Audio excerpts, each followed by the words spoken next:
ഓരോ ദിവസവും ഞാൻ കടൽ തീരത്തേക്ക് മടങ്ങിപ്പോയി ഇളം കറുപ്പ് നിറത്തിലുള്ള സുന്ദരനായ ആ യുവാവിനെ അന്വേഷിക്കുമായിരുന്നു.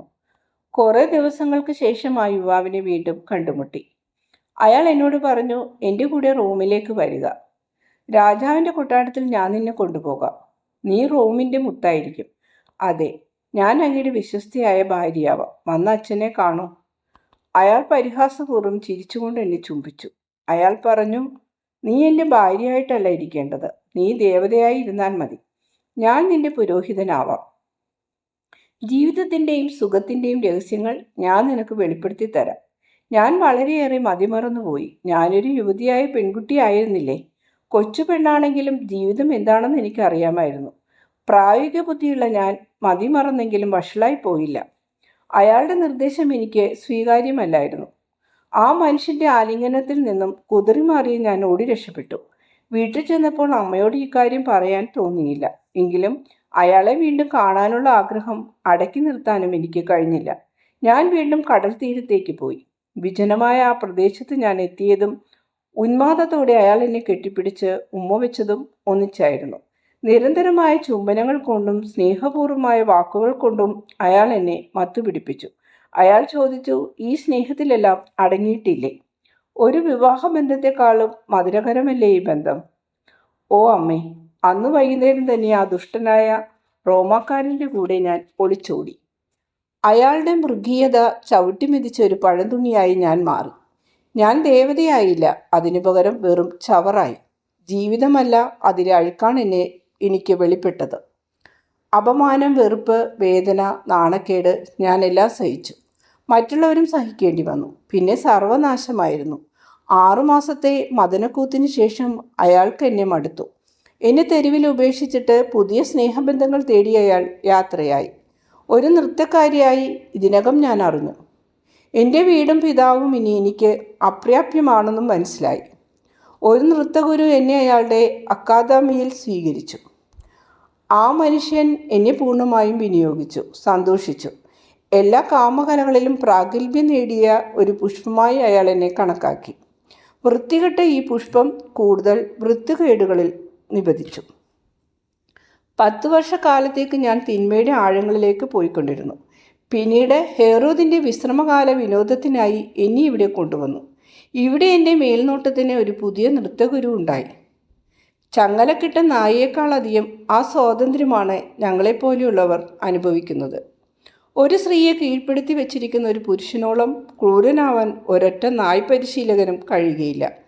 അമ്മേ, ഞാൻ പറയുന്ന ഭീകരകഥകൾ കേട്ട് അവിടുന്ന് ഭയപ്പെട്ട് വിറക്കുകയാണോ? മേരി അവളുടെ കൈ പിടിച്ച് തൻ്റെ മാറത്ത് വെച്ചു. അത് കണ്ടാൽ ആ കൈക്കെന്തോ മുറിവേറ്റിട്ടുണ്ടെന്ന് തോന്നും. മേരി ഇപ്രകാരം മറുപടി പറഞ്ഞു, ഹേയ്, നീയല്ല. ഇത്രയും ദുഷ്ടതയും ശക്തിയുമുള്ള തിന്മ ഈ ലോകത്തിലുണ്ട് എന്നത് പേടിപ്പെടുത്തുന്ന ഒരു വിവരം തന്നെയാണ്. എൻ്റെ കുഞ്ഞെ, നീ തുടർന്ന് പറയൂ. അയാൾ എന്നെ ഹെബ്രോനിലേക്ക് കൊണ്ടുപോയി. ഞാൻ സ്വതന്ത്രയായോ? ഞാൻ ധനികയായോ? അതെ. എന്തെന്നാൽ ഞാൻ തടവിലായിരുന്നില്ല. എൻ്റെ ദേഹത്താകെ രത്നങ്ങളും അണിഞ്ഞിട്ടുണ്ടായിരുന്നു. എന്നാൽ സ്വതന്ത്രയായിരുന്നില്ല. എന്തെന്നാൽ അയാൾ നിശ്ചയിക്കുന്നവരൊഴികെ മറ്റാരെയും കാണുവാൻ എനിക്ക് അവകാശമില്ലായിരുന്നു. ഒരു ദിവസം അങ്ങയുടെ പുത്രൻ ഹെബ്രോനിൽ വന്നു. ആ വീട് അദ്ദേഹത്തിൻ്റെ പ്രിയപ്പെട്ടതായിരുന്നു. ഇത് മനസ്സിലാക്കി ഞാൻ അദ്ദേഹത്തെ വീട്ടിനുള്ളിലേക്ക് ക്ഷണിച്ചു. അപ്പോൾ ഷെമായി അവിടെയില്ലായിരുന്നു. ജനാലയിലൂടെ ഞാൻ അദ്ദേഹത്തിൻ്റെ വാക്കുകൾ കേട്ടിരുന്നു. ആ വാക്കുകൾ എൻ്റെ ഹൃദയത്തെ തകിടം മറിച്ചു. എന്നാൽ ജഡികമോഹങ്ങളല്ല, അങ്ങയുടെ പുത്രനായ ഈശോയിലേക്ക് എന്നെ നയിച്ചതെന്ന് ഞാൻ സത്യം ചെയ്യുന്നു. അവിടുന്ന് വെളിപ്പെടുത്തി തന്ന എന്തോ ഒന്നാണ് എന്നെ ജനാലയുടെ അടുത്തേക്ക് നയിച്ചത്. അതുകൊണ്ട് തന്നെയാണ് ജനങ്ങളുടെ കുത്തുവാക്കുകൾ പോലും വകവയ്ക്കാതെ അദ്ദേഹത്തോട് അകത്ത് വരൂ എന്ന് പറയാൻ എന്നെ പ്രേരിപ്പിച്ചതും. എനിക്കൊരു ആത്മാവുണ്ടെന്ന് അപ്പോൾ മാത്രമാണ് ഞാൻ മനസ്സിലാക്കിയത്. അദ്ദേഹം എന്നോട് പറഞ്ഞു, എൻ്റെ പേരിൻ്റെ അർത്ഥം രക്ഷകൻ എന്നാണ്. രക്ഷിക്കപ്പെടാൻ ആഗ്രഹമുള്ളവരെ ഞാൻ രക്ഷിക്കുന്നു.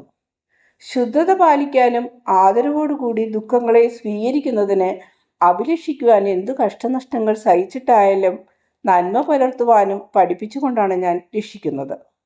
നഷ്ടപ്പെട്ടു പോയവരെ അന്വേഷിച്ച് കണ്ടെത്തുകയും അവർക്ക് ജീവൻ നൽകുകയും ചെയ്യുന്ന ഒരേ ഒരാളാണ് ഞാൻ. ഞാൻ പരിശുദ്ധിയും സത്യവുമാണ്. എനിക്കൊരു ആത്മാവുണ്ടെന്നും എൻ്റെ ജീവിത രീതി കൊണ്ട് അതിനെ ഞാൻ കൊന്നു കളഞ്ഞുവെന്നും അവിടുന്ന് എന്നോട് പറഞ്ഞു. എന്നാൽ അദ്ദേഹം എന്നെ ശപിക്കുകയോ പരിഹസിക്കുകയോ ചെയ്തില്ല. ആർത്തി പിടിച്ച കണ്ണുകൾ കൊണ്ട് എന്നെ നോക്കാത്ത ആദ്യത്തെ പുരുഷനായിരുന്നു അദ്ദേഹം. പുരുഷന്മാരെ ആകർഷിക്കുക എന്ന കൊടും ശാപത്തിന് ഞാൻ വിധേയായിരുന്നുവല്ലോ. തന്നെ അന്വേഷിക്കുന്നവർ തന്നെ കണ്ടെത്തുമെന്ന് അദ്ദേഹം എന്നോട് പറഞ്ഞു. ആവശ്യക്കാർക്ക് താനൊരു വൈദ്യനും ഔഷധിയുമാണെന്ന് അദ്ദേഹം പോയി കഴിഞ്ഞപ്പോൾ ആ വാക്കുകൾ എന്നിൽ നിറഞ്ഞു നിന്നു. പിന്നീട് ഒരിക്കലും അവ എന്നിൽ നിന്നും നഷ്ടപ്പെട്ടു പോയിട്ടില്ല. ഞാൻ എന്നോട് തന്നെ പറയാറുണ്ട്, അദ്ദേഹത്തിൻ്റെ പേരിൻ്റെ അർത്ഥം രക്ഷകൻ എന്നാണ്. രക്ഷിക്കപ്പെടാൻ ഞാൻ ആഗ്രഹിച്ചു തുടങ്ങിയിരുന്നു. എൻ്റെ സഹായത്തിന് അവിടുത്തെ വാക്കുകൾ മാത്രമല്ല, അവിടുത്തെ സുഹൃത്തുക്കളും ഇടയന്മാരും കൂടി ഉണ്ടായിരുന്നു. ഞാൻ അവർക്ക് സംഭാവനകൾ നൽകുകയും എനിക്ക് വേണ്ടി പ്രാർത്ഥിക്കുന്നതിന് ആവശ്യപ്പെടുകയും ചെയ്തതായിരുന്നു ആദ്യത്തെ ചുവടുവയ്പ്. പിന്നെ അവിടെ നിന്നും ഞാൻ ഓടി രക്ഷപ്പെട്ടു.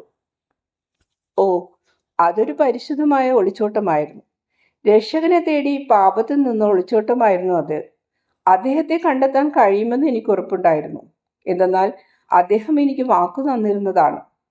ആളുകൾ എന്നെ യോഹന്നാൻ എന്നു പേരുള്ള ഒരാളുടെ അടുത്തേക്ക് പറഞ്ഞയച്ചു. അതാണ് രക്ഷകൻ എന്നാണ് അവർ കരുതിയിരുന്നത്. ആ ധാരണ തെറ്റായിരുന്നു. ഒരു യഹൂദൻ എന്നെ തെളിവെള്ളം എന്ന സ്ഥലത്തേക്ക് പറഞ്ഞു വിട്ടു. എൻ്റെ പക്കലുണ്ടായിരുന്ന അളവറ്റ സ്വർണം വിറ്റ് ഞാൻ അവിടെ ജീവിച്ചു. ഈശോയെ തേടി മാസങ്ങളോളം നടന്ന ഞാൻ ആ കാലയളവിൽ മുഖാവരണം ധരിച്ചിരുന്നു. ആരും എന്നെ പിടികൂടാതിരിക്കാൻ വേണ്ടിയാണ് അങ്ങനെ ചെയ്തത്. കൂടാതെ ആ മുഖംമൂടിക്കുള്ളിൽ അഗ്ലെ സംസ്കരിക്കപ്പെടുകയും ചെയ്തു. പഴയ അഗ്ലെ മരിച്ചു കഴിഞ്ഞിരുന്നു.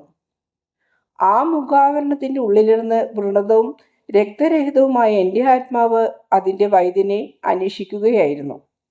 മുഖം മൂടിയിട്ട് നടന്നിട്ട് പോലും പലപ്പോഴും കാമാസക്തരായ പുരുഷന്മാർ എന്നെ പീഡിപ്പിക്കാൻ ശ്രമിച്ചു.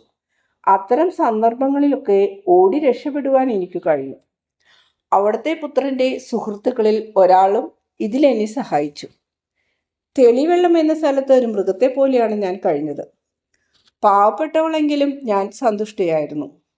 മഞ്ഞുതുള്ളികൾക്കോ നദീജലത്തിനോ ഈശോയുടെ വാക്കുകളുടെ അത്രയും എന്നെ ശുദ്ധീകരിക്കാൻ കഴിഞ്ഞില്ല. ഓ, നഷ്ടപ്പെട്ടത് ഞാനൊരാൾ മാത്രമായിരുന്നില്ല. ഒരിക്കൽ അദ്ദേഹം ഒരു കൊലയാളിക്ക് മാപ്പ് കൊടുത്തു. ഞാനത് കേട്ടതാണ്. എനിക്ക് മാപ്പ് തരിക എന്ന് പറയണമെന്ന് ഞാൻ ആഗ്രഹിച്ചു. പിന്നെ ഒരിക്കൽ സത്യസന്ധത നഷ്ടപ്പെട്ട ഒരാളോടാണ് അദ്ദേഹം സംസാരിച്ചത്. ഓ, അനുതാപത്തിൻ്റെ എന്തെന്ത് കണ്ണുനീർ! പിന്നെ ഒരിക്കൽ കുഷ്ഠരോഗിയെ സുഖപ്പെടുത്തി. എൻ്റെ പാപങ്ങളിൽ നിന്ന് എന്നെയും ശുദ്ധീകരിക്കൂ എന്ന് വിളിച്ചു പറയാൻ ഞാൻ ആഗ്രഹിച്ചു. പിന്നീട് ഒരവസരത്തിൽ റോമാക്കാരനായ ഒരു ഭ്രാന്തനെ അദ്ദേഹം സൗഖ്യമാക്കി. ഞാൻ വിലപിക്കുകയായിരുന്നു. പിതൃഭൂമി നഷ്ടപ്പെട്ടു പോകും, എന്നാൽ സ്വർഗം നഷ്ടപ്പെട്ടു പോവുകയില്ല എന്ന് ഒരാൾ മുഖേന അദ്ദേഹം എന്നെ അറിയിച്ചു. കൊടുങ്കാറ്റടിച്ചൊരു രാത്രിയിൽ തൻ്റെ ഗൃഹത്തിൽ അവിടുന്ന് എനിക്ക് അഭയം തന്നു. എനിക്ക് വേണ്ടുന്ന സൗകര്യങ്ങൾ ചെയ്തു തരുവാൻ അദ്ദേഹം കാര്യസ്ഥനോട് ഏർപ്പാട് ചെയ്തു. കരയാതിരിക്കൂ എന്ന് എന്നോട് പറയുവാൻ ഒരു കുഞ്ഞിനെ പറഞ്ഞയച്ചു. ഓ, അദ്ദേഹത്തിൻ്റെ കാരുണ്യം! എൻ്റെ കഷ്ടത രണ്ടും വളരെ വലുതായിരുന്നു.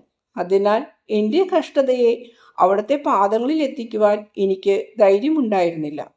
എന്നിട്ടും അദ്ദേഹത്തിൻ്റെ ശിഷ്യന്മാരിൽ ഒരാൾ ഈശോയുടെ അനന്തമായ കാരുണ്യത്തെപ്പറ്റി എനിക്ക് പറഞ്ഞു തന്നു.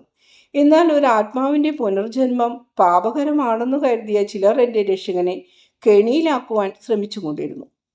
അവിടുന്ന് പോയി കഴിഞ്ഞു. ഞാൻ അദ്ദേഹത്തിനായി കാത്തിരുന്നു. പ്രതികാരം തീർക്കാനായി അവരും ഈശോയെ കാത്തിരിക്കുകയായിരുന്നു. അവർക്ക് എന്നോട് അതിലുമധികം പക തോന്നി. പുറം ജാതിക്കാരിയായി ഞാൻ എനിക്കെതിരായിട്ടാണ് പാപം ചെയ്തതെങ്കിൽ ദൈവത്തെപ്പറ്റി അറിയാവുന്ന അവർ ദൈവപുത്രനെതിരായിട്ടാണ് പാപം ചെയ്തത്. കല്ലുകൾ കൊണ്ടെന്നതിനേക്കാൾ കുത്തുവാക്കുകൾ കൊണ്ട് അവർ എന്നെ മുറിപ്പെടുത്തി. ശരീരത്തെന്നതിനേക്കാൾ എൻ്റെ ആത്മാവിനാണ് കൂടുതൽ മുറിവേറ്റത്. അവർ എന്നെ നിരാശയിലേക്ക് നയിച്ചു. ഓ, ഞാൻ എനിക്കെതിരായി തന്നെ നടത്തിയ എന്തൊരു ഭയങ്കര പോരാട്ടം! കീറിമുറിക്കപ്പെട്ട് രക്തമൊലിപ്പിച്ച് മുറിവേറ്റ് രോഗിയായി ഞാൻ മുൻപോട്ടും പിൻപോട്ടും നോക്കി. മടങ്ങി വരിക എന്ന് എൻ്റെ ഭൂതകാലം എന്നോട് പറഞ്ഞു. ആത്മഹത്യ ചെയ്യുക എന്നായിരുന്നു വർത്തമാനകാലത്തിൻ്റെ ആഹ്വാനം. എന്നാൽ പ്രത്യാശ വെക്കുക എന്ന് ഭാവികാലം നിർദ്ദേശിച്ചു. ഞാൻ പ്രത്യാശ വെച്ചു. ഈശോ എന്നെ തള്ളിക്കളഞ്ഞാൽ ഭൂതകാലത്തേക്ക് മടങ്ങിപ്പോവാനാവാതെ ഞാൻ ആത്മഹത്യ ചെയ്തുവെന്നു വരാം. അഭയം നേടി ഞാൻ ഒരു ഗ്രാമത്തിൽ പോയി. എന്നാൽ അവർ എന്നെ തിരിച്ചറിഞ്ഞു. ഒരു മൃഗത്തെ പോലെ ഞാൻ അവിടെ നിന്നും ഓടിപ്പോയി. അങ്ങും ഇങ്ങും അലഞ്ഞു നടന്നു. എവിടെ ചെന്നാലും ആക്രമണവും ശകാരവും ശാപവും മാത്രം. ഞാൻ ഈശോയോട് വിശ്വസ്തത പുലർത്തുന്നത് അവർക്ക് സഹിച്ചില്ല. ഞാൻ മുഖേന അങ്ങയുടെ പുത്രനെ കെണിയിലാക്കാൻ ശ്രമിച്ചവരെ ഞാൻ നിരാശപ്പെടുത്തി. നദീമാർഗത്തിലൂടെ ഞാൻ ആദ്യം ഗലീലയിലെത്തി, പിന്നെ ഇവിടെയും. അങ്ങ് ഇവിടെ ഉണ്ടായിരുന്നില്ല. അതിനാൽ ഞാൻ കഫർനാമിലേക്ക് പോയി. അപ്പോഴേക്കും അങ്ങ് അവിടം വിട്ടിരുന്നു. അവിടെ വെച്ച് വൃദ്ധനായ ഒരു മനുഷ്യൻ എന്നെ കണ്ടു. അങ്ങയുടെ പുത്രനെതിരായി ഞാൻ സാക്ഷ്യം പറയണമെന്ന് അയാൾ ആഗ്രഹിച്ചു. മറുപടിയൊന്നും പറയാതെ ഞാൻ കരഞ്ഞുകൊണ്ടിരുന്നു. അയാൾ പറഞ്ഞു, നസ്രയനായി റബിയെ കുറ്റവാളിയാക്കുന്നതിന് നീ എന്നെ സഹായിച്ചാൽ നിനക്ക് എന്തു വേണമെങ്കിലും ചെയ്തു തരാം. ഈശോ നിന്റെ കാമുകനാണെന്ന് എൻ്റെ സുഹൃത്തുക്കളുടെ സാന്നിധ്യത്തിൽ നീ പറഞ്ഞാൽ മാത്രം മതി. കുറ്റിക്കാട്ടിൽ നിന്നും ഇറങ്ങി വരുന്ന ഒരു വിഷപ്പാമ്പിനെ കണ്ടിട്ടെന്ന പോലെ ഞാൻ അവിടെ നിന്നും ഓടിപ്പോയി. ഈശോയുടെ അടുത്തേക്ക് ഇനി പോകാൻ കഴിയില്ലെന്ന് എനിക്ക് തോന്നി. അതുകൊണ്ടാണ് ഞാൻ അങ്ങയുടെ അടുത്ത് വന്നിരിക്കുന്നത്. ഇതാ ഞാൻ. ഈ കളിമണ്ണാണ്. എന്നെ ചവിട്ടി മെതിച്ചാൽ ഇതാ ഞാൻ. ഞാനൊരു പാപിയാണ്. എന്നെ ആട്ടി ഓടിച്ചാലും ഇതാ ഞാൻ. എന്നെ വേശ്യയെന്ന് വിളിച്ച് അപഹസിച്ചാലും അങ്ങിൽ നിന്നും ഞാൻ എന്തും സ്വീകരിക്കാം. എങ്കിലും അമ്മേ, എന്നോട് കരുണ കാണിച്ചാലും എൻ്റെ പാവപ്പെട്ട അഴുക്കുപുരണ്ട ആത്മാവിനെ ഈശോയ്ക്ക് സമർപ്പിച്ചാലും അങ്ങയുടെ കൈകളിൽ എൻ്റെ കാമാസക്തിയെ സമർപ്പിക്കുന്നതിന് കുറ്റകരമാണ്. എങ്കിലും ഈ ലോകം അത് ആഗ്രഹിക്കുന്നതിനാൽ മറ്റുള്ളവരുടെ ആക്രമണങ്ങളിൽ നിന്നും എന്നെ കാത്തു സൂക്ഷിക്കുവാൻ അമ്മയ്ക്ക് മാത്രമേ കഴിയൂ. അപ്പോൾ എൻ്റെ കാമാസക്തി തപചര്യയായി മാറും. ഞാൻ എന്ത് ചെയ്യണം? പറഞ്ഞു തരൂ. പഴയ അകലെ അല്ലാതാവാൻ ഞാൻ എന്തു മാർഗമാണ് സ്വീകരിക്കേണ്ടതെന്ന് പറഞ്ഞാലും ഞാൻ എന്നിൽ നിന്നും എന്താണ് മുറിച്ചു മാറ്റേണ്ടത്? മേലിൽ ഞാൻ പാപം ചെയ്യാതിരിക്കാനും മറ്റുള്ളവരെ വശീകരിക്കാതിരിക്കാനും ഞാൻ എന്നിൽ നിന്നും എന്താണ് ചീന്തി മാറ്റേണ്ടത്? എൻ്റെ കണ്ണുകൾ ഞാൻ കുത്തിപ്പൊട്ടിക്കണോ? അതോ എൻ്റെ ചുണ്ടുകൾ ഞാൻ കരിച്ചു കളയണോ? അതോ എൻ്റെ നാക്ക് മുറിച്ചു മാറ്റണോ? എൻ്റെ കണ്ണുകളും ചുണ്ടുകളും നാക്കും ദുഷ്ടപ്രവൃത്തികൾ ചെയ്യാൻ എന്നെ സഹായിച്ചവയാണ്. ഇനി ഒരിക്കലും പാപം ചെയ്യാൻ ആഗ്രഹിക്കാത്ത ഞാൻ എന്നെ തന്നെ ശിക്ഷിക്കാനാണ് ഉദ്ദേശിക്കുന്നത്. അതോ വഴിവിട്ട സ്നേഹത്തിലേക്ക് എന്നെ നയിച്ച ഈ അരക്കെട്ട് കുത്തി കീറിക്കളയണമോ? അതോ ഞാൻ ഭയപ്പെടുന്ന അശാന്തമായ ആന്തരിക അവയവങ്ങളെ വീണ്ടും ഉണർത്തണമോ? പറയൂ. എൻ്റെ സ്ത്രീത്വത്തെപ്പറ്റി ഞാനും മറ്റുള്ളവരും മറന്നു കളയാൻ ഞാൻ എന്താണ് ചെയ്യേണ്ടത്? മാതാവ് ചിന്താക്കുഴപ്പത്തിൽ അകപ്പെട്ടിരിക്കുകയാണ്. ആ അമ്മ മനപ്രയാസത്തോടെ കരയുകയാണ്. ആ കണ്ണുനീർ പശ്ചാത്താപ വിവശയായ ആ സ്ത്രീയുടെ ശരീരത്തിലേക്ക് വീണുകൊണ്ടിരുന്നു. പാപമോചനം ലഭിച്ച ശേഷമേ ഞാൻ മരിക്കാവൂ എന്നാണ് എൻ്റെ ആഗ്രഹം. എൻ്റെ രക്ഷകനെ മാത്രം ഓർത്തുകൊണ്ട് മറ്റു യാതൊന്നും ഓർക്കാതെ മരിക്കാൻ ഞാൻ ആഗ്രഹിക്കുന്നു. അവിടുത്തെ ജ്ഞാനം എന്നോട് സ്നേഹം പുലർത്തിയിരുന്നു എന്നറിഞ്ഞുകൊണ്ട് എനിക്ക് മരിക്കണം. എനിക്ക് അവിടുത്തെ അടുത്ത് പോകാൻ നിവൃത്തിയില്ല. കാരണം ഈ ലോകം അവിടുത്തെയും എന്നെയും കുറ്റപ്പെടുത്തുവാനായി സംശയദൃഷ്ടിയോടെയാണ് നോക്കുന്നത്. അഗ്ലെ ദുഃഖപൂർവ്വം കരഞ്ഞുകൊണ്ട് കുമ്പിട്ടു. മാതാവ് എഴുന്നേറ്റ് നിന്നും മന്ത്രിച്ചു. രക്ഷയുടെ ജോലി എത്ര വിഷമമേറിയതാണ്. അവർ ശ്വാസമെടുക്കി നിൽക്കുകയാണ്. അഗ്ലെ മാതാവിൻ്റെ മന്ത്രണം കേൾക്കുകയും ഭാവം കാണുകയും ചെയ്തിട്ട് പറഞ്ഞു, അങ്ങ് വളരെ മുഷിച്ചിലാണ്. ഞാൻ പോയിക്കൊള്ളാം. ഞാനാണല്ലോ ഇതിന് കാരണക്കാരി. എൻ്റെ മകളെ, അങ്ങനെയല്ല. നീ എന്നെ മുഷിപ്പിച്ചിട്ടില്ല. നീ വന്നതല്ലേ ഉള്ളൂ. കേട്ടാലും ഞാൻ കരഞ്ഞത് നിന്നെ ചൊല്ലിയല്ല, ക്രൂരമായി ഈ ലോകത്തെ ഓർത്താണ്. ഞാൻ നിന്നെ പോകാൻ അനുവദിക്കുകയില്ല. ഞാൻ നിന്നെ ഉയർത്തിയെടുക്കാം. കൊടുങ്കാറ്റേറ്റ് എൻ്റെ വീടിൻ്റെ ഭിത്തിയിൽ വന്നിടിച്ചൊരു കൊച്ചു മീവൽ പക്ഷിയാണ് നീ. ഞാൻ ഈശോയുടെ അടുത്തേക്ക് നിന്നെ കൊണ്ടുപോകാം. രക്ഷയുടെ വഴി എൻ്റെ മകൾ നിനക്ക് പറഞ്ഞു തരും. ഇനിയും എനിക്ക് പ്രത്യാശയില്ല. ലോകം പറയുന്നത് ശരിയാണ്. എന്നോട് ക്ഷമിക്കാൻ ആർക്കും കഴിയുകയില്ല.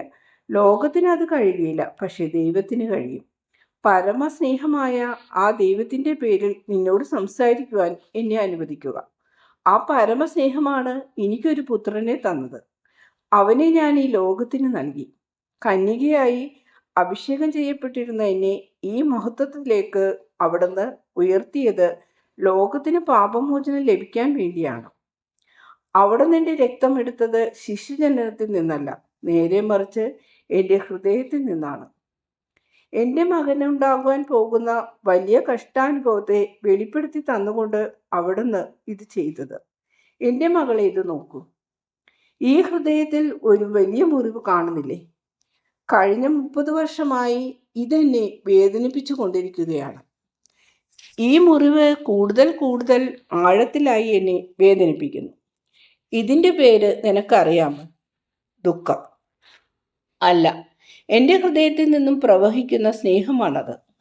അതിലൂടെ രക്ഷാകര കർമ്മത്തിൽ ഞാൻ എൻ്റെ മകനെ സഹായിക്കുന്നു. എന്നിൽ കത്തി നിൽക്കുന്ന സ്നേഹാഗ്നിയാണത്. എൻ്റെ മകൻ്റെ അടുത്ത് പോകാൻ മടിച്ചു നിൽക്കുന്നവരെ ഇത് ശുദ്ധീകരിച്ചയക്കുന്നു. പാപികളെ കഴുകുന്നതിനുള്ള കണ്ണുനീർ എന്നിൽ ഉണ്ടാക്കുന്നത് ഈ സ്നേഹമാണ്. എൻ്റെ തലോടൽ കിട്ടണമെന്ന് നീ ആഗ്രഹിച്ചു. ഞാൻ നിനക്ക് എൻ്റെ കണ്ണുനീർ തരുന്നു. അത് നിന്നെ ശുദ്ധീകരിക്കുകയും എൻ്റെ ദൈവത്തെ അഭിമുഖീകരിക്കുന്നതിന് നിന്നെ പ്രാപ്തയാക്കുകയും ചെയ്യും. ഇങ്ങനെ കരയരുത്. പാപിയായി കർത്താവിൻ്റെ അടുത്ത് വരികയും പാപമോചനം നേടി തിരികെ പോവുകയും ചെയ്യുന്ന ഏക വ്യക്തി നീയെന്ന് ഓർക്കണം. വേറെ സ്ത്രീകളും വന്നിട്ടുണ്ട്. ഇനിയും കൂടുതൽ പേർ വരികയും ചെയ്യും. ഈശോയ്ക്ക് നിന്റെ പാപങ്ങൾ ക്ഷമിക്കുവാൻ കഴിയുമോ എന്ന കാര്യത്തിൽ നിനക്ക് തീർച്ചയില്ല, അല്ലേ?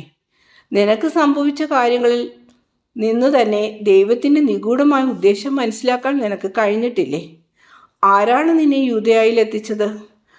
ആരാണ് നിന്നെ യോഹന്നാൻ്റെ വീട്ടിലെത്തിച്ചത്? അന്ന് പ്രഭാതത്തിൽ നിന്നെ ആ ജനേലക്കൽ എത്തിച്ചത് ആരാണ്? ഈശോയുടെ വാക്കുകൾ. നിനക്ക് പ്രകാശിപ്പിച്ചു തന്നത് ആരാണ്? മറ്റുള്ളവരെ സഹായിച്ചാൽ ദൈവത്തിൽ നിന്നുള്ള സഹായം നമുക്കും കിട്ടുമെന്ന് നിന്നെ പഠിപ്പിച്ചു തന്നത് ആരാണ്?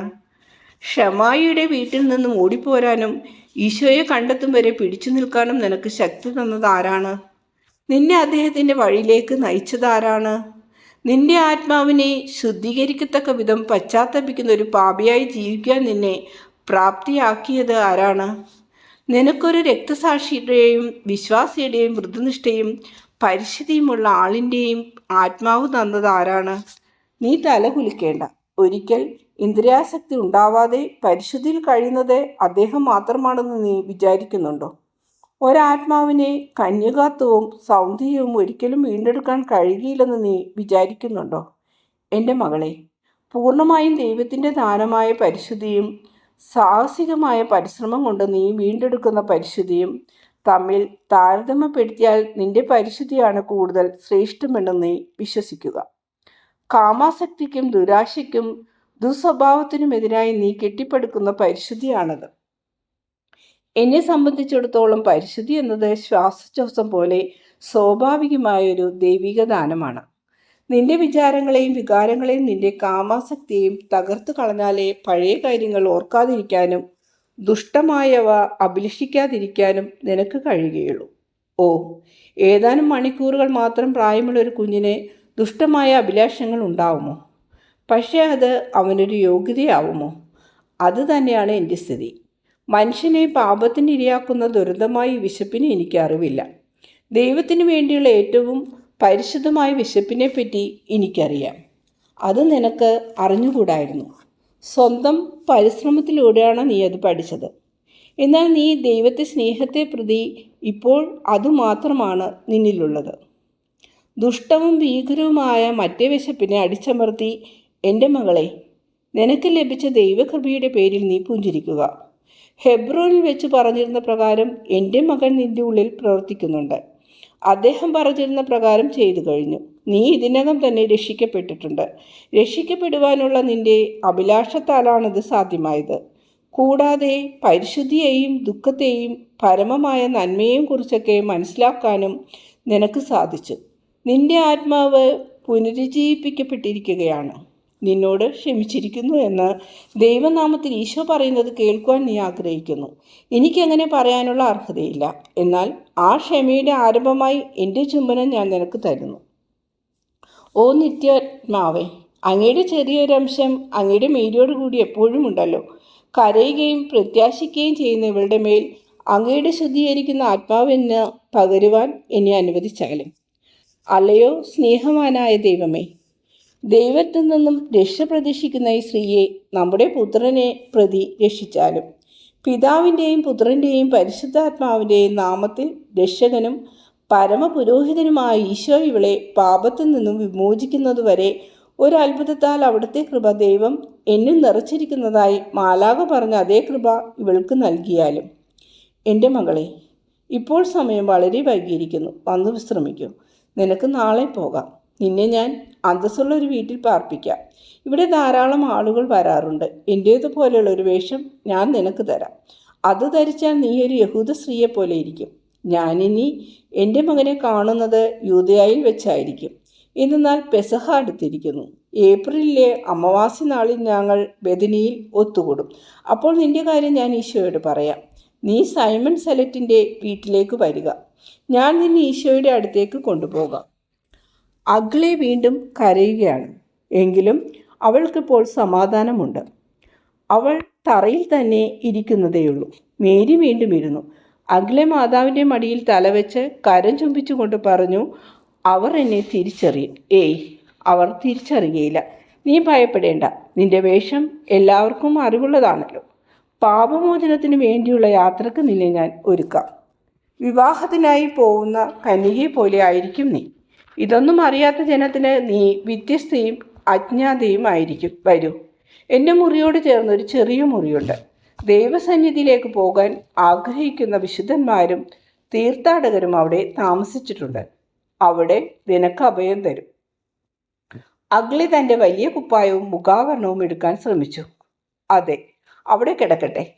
നശിപ്പിക്കപ്പെട്ട അഗ്ലിയുടെ വസ്ത്രങ്ങളാണവ. അങ്ങനെ ഒരാൾ ഇപ്പോഴില്ല. അവളുടെ വേഷം പോലും ഇനി അവശേഷിക്കാൻ പാടില്ല. അവ ഒട്ടേറെ വിദ്വേഷം അനുഭവിച്ചതാണ്. പാപത്തെ പോലെ മുറിപ്പെടുത്തുവാൻ വിദ്വേഷത്തിന് കഴിയും. അവർ പുറത്തിറങ്ങി ഇരുണ്ട അടുക്കളത്തോട്ടത്തിലൂടെ ജോസഫിൻ്റെ ചെറിയ മുറിയിൽ പ്രവേശിച്ചു. അലമാരിയിൽ ഇരുന്ന ചെറിയ വിളക്ക് മേരി കത്തിച്ചു. പശ്ചാത്താപ വിവശയായ ആ സ്ത്രീയെ ഒരിക്കൽ കൂടി തലോടിയ ശേഷം മേരി കതകടച്ച് പുറത്തിറങ്ങി. അഗ്ലയുടെ പഴയ വേഷം അടുത്ത ദിവസം ആരും കാണാത്ത വിധം എവിടെ മറവ് ചെയ്യാമെന്ന് കണ്ടുപിടിക്കുവാൻ മേരി കയ്യിലിരുന്ന വിളക്കുമായി ചുറ്റുപാടും നോക്കി.